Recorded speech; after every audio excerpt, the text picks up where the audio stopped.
Was trading Russ a good move for the Seattle Seahawks? No. Look, fans can make fun of his nicknames, Don't beat around the bush, his TikToks and his pregame rituals all you want. The fact of the matter is Russell Wilson is a bad boy. All right, and tell me when the last time it made sense or worked out for a team that traded a Hall of Fame quarterback in the middle of his prime. When has that worked out? I'll wait. I'll be waiting a long time because I don't think it's ever happened. Every time that a quarterback who was that level or better, who has something left in this game, Peyton Manning, Brett Favre, Joe Montana, there always was a plan ready. You had Aaron Rodgers, you had Steve Young, you had Andrew Luck. The Patriots got rid of Tom Brady. I don't know if he was in his prime, but that hadn't really worked out well for him. Sorry, Wilds. Mac Jones notwithstanding. Here we go. So, no, you don't make this move. Russell Wilson was a guaranteed 10 to 12 wins and a playoff berth. All right? Russell Wilson had more wins in his first 10 years than any quarterback ever not named Peyton Manning. Russell Wilson is one of 3 quarterbacks joining Tom Brady and Patrick Mahomes to get to back-to-back Super Bowls in this century. And you trade him, and even last year, okay, they didn't make the playoffs. 2 years ago, they won 12 games. Last year, he was injured. He missed 3 games. He came back early and struggled early. But even then, Wilds, even last year, he had 25 touchdowns, 6 interceptions in what was a down year. Terrible. 4th in the league in passer rating. I mean, come on. This was a mistake. The Seahawks went 35 years, their first 35 years of existence, without a superstar quarterback. And for all we know, they may go another 35 years. He's 33, not 43, Wilds. It was a mistake. Wow. Okay, that's fantastic. You know when the mistake started, though? February 1st, 2015. Whoa, Wilds, are you trying to view this trade through a Patriots lens? Of course I am. He's right, though. Always had a winning season until last year.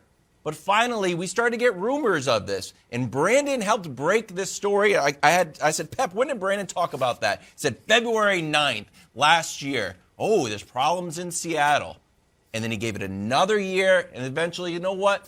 Pulled the plug. Yeah. Seattle Seahawks Twitter put out a Wilson tweet of Wilson drifting away, and they're making jokes. It wasn't received well. But it's also analogous to how Russ felt about his Super Bowl chances. A little bit further, drifting. Finally said, you know what? Enough. I'm out. I think it's a smart move for not necessarily for the Seahawks, but for Russ to just pull the plug on his Seahawks tenure, give him a chance at winning another Super Bowl. Yeah, but now the Super Bowl chances are even further away because he's not on a better team. He doesn't have a better coach, and he's in an impossible division. I think this is a move that in 5 years, both teams are going to be like, oh, that didn't work out. Sometimes it's like, hey, that trade was a win-win for all parties. Sometimes trades are a lose-lose. Denver is not a Super Bowl contender. I do not care. I love Fox Bet. I don't care what the odds are. They are a wild card contender at best. And one of the reasons is, Wilds, you are correct that Malcolm Butler play, I believe now that we have the perspective of nearly a decade of history, has an argument to be the single most important play in NFL history. If Malcolm Butler doesn't make that play, Tom Brady would have gone, that would have been his 3rd straight Super Bowl loss, would have been 10 years without winning one, and for all we know, what Russell Wilson just did with Seattle, maybe Tom Brady does in New England 8 years ago or 7 years ago, for all we know. We now know that he and Belichick weren't incredibly close. And here's the other part of the Malcolm Butler pick. It was thrown by Russell Wilson. And it started the disintegration of what could have been a dynastic Seattle team. Since that moment, however, Russell Wilson has not been on a Super Bowl contender. And some of that is on him. Broussard said they win 10 to 12 games every year. Kind of.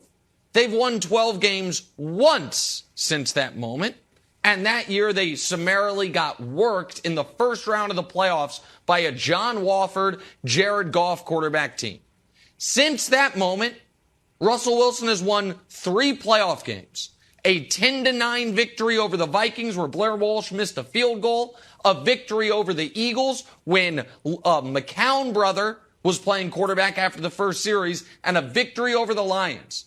In those 7 years, Nick Foles has won more playoff games. I got a list here of guys in the last 7 years who have won as many or more playoff games. Jimmy G, Peyton Manning, who's been retired.